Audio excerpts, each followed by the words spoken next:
Tout le monde s'entend là-dessus. Là, le règlement de la Ligue nationale est clair. C'est une mise en échec légale.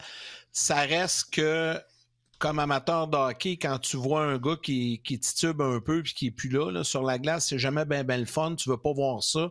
Puis hier, il s'est fait ramasser solide. Puis tu sais, ça reste que je sais là, que c'est légal. Là, puis tu vas l'expliquer. Là, j'ai lu ton texte et tout ça. Mais c'était quoi à tête? Puis malheureusement, on sort de là, puis tu te dis, ça n'a aucun sens qu'il n'y ait aucune pénalité, mais c'est le règlement qui est écrit comme ça.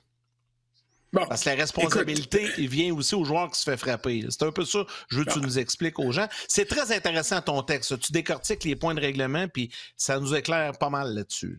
4 points. Quoi, François? 48.1. C'est le règlement. Allez sur le site de la Ligue nationale, là, puis vous allez le livre des règlements, puis c'est tout. Puis vous allez là, puis pas besoin d'y aller page par page, je vous le dis, là. 48.1. 48.1, tu as le grand principe, le règlement tel qu'il est. Et après ça, tu as 3 alinéas, 3 petits paragraphes où c'est écrit en italique. Ça, c'est des développements par rapport au règlement.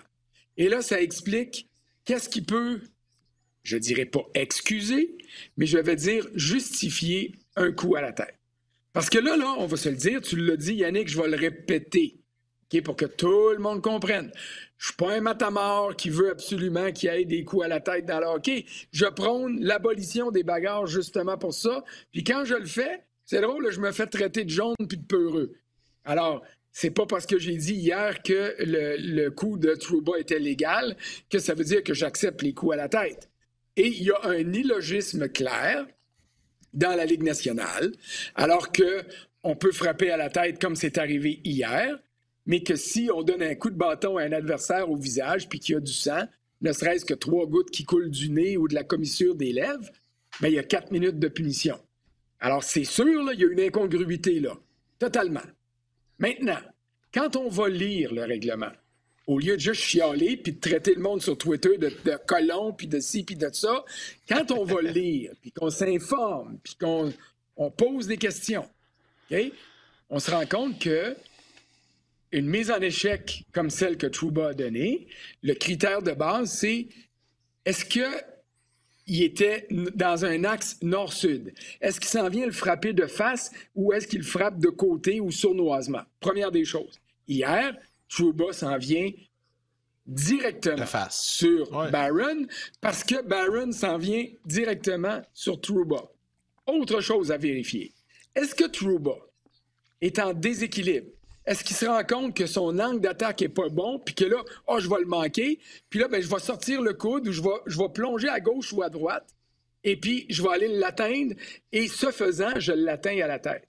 Si c'est ça que ça arrive, c'est ce qui arrive sur la glace, bien là, le joueur qui frappe est fautif. Hier, Trouba n'a jamais fait ça.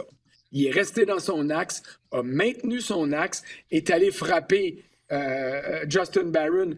Le point qu'il visait, c'est clair, s'en allait pour être la poitrine. Et après ça, l'impact a été la tête. On en convient tous. Il y a 2 autres alinéas. Et là, ça parle du joueur qui se fait frapper. Dans le cas qui nous occupe, celui de Justin Barron.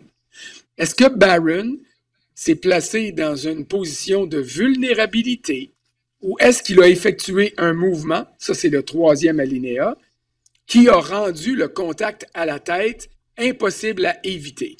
Là, vous avez une image à l'écran. Barron, en zone neutre, a déjà perdu la rondelle. Il l'a pas perdu beaucoup, juste un petit peu. Alors, il a regardé la rondelle pour reprendre le contrôle. Et là, Barron entre en territoire des Rangers, puis qu'est-ce qu'il regarde? Il regarde la rondelle.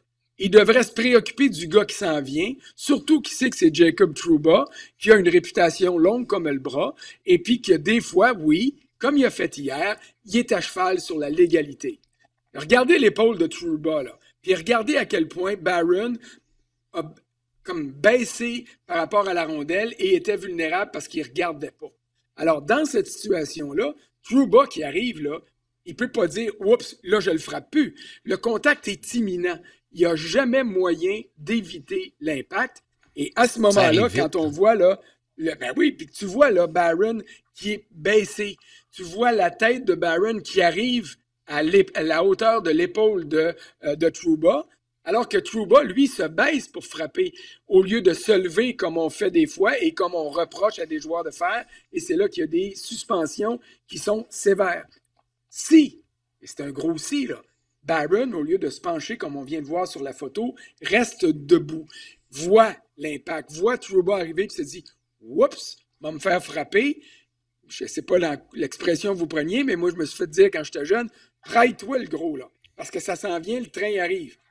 S'il se relève, lui, pour encaisser le coup, il est frappé directement à la poitrine. Il n'est pas frappé à la tête. Alors, toutes ces circonstances-là font que Trouba n'avait pas à être pénalisé sur le jeu, font qu'il n'y aura pas de sanctions supplémentaires qui lui sont imposées, même pas d'amende, je serais bien surpris, même s'il en aurait mérité dans le passé, parce que sur le jeu qui nous préoccupe, le règlement s'appliquait carrément. Les arbitres l'ont vu comme ça. Ils ont parlé à 2 juges de ligne, c'est Steve Barton puis Derek Nansen, qui ont plus que 1000 matchs d'expérience dans la Ligue nationale. Je suis convaincu que les 2 gros juges de ligne ont dit aux arbitres, vous avez entièrement raison, il est rentré là tête basse, il s'est exposé au problème, il n'a jamais vu qu'est-ce qui s'en venait vers lui, et à ce moment-là, on peut disculper Jacob Trouba.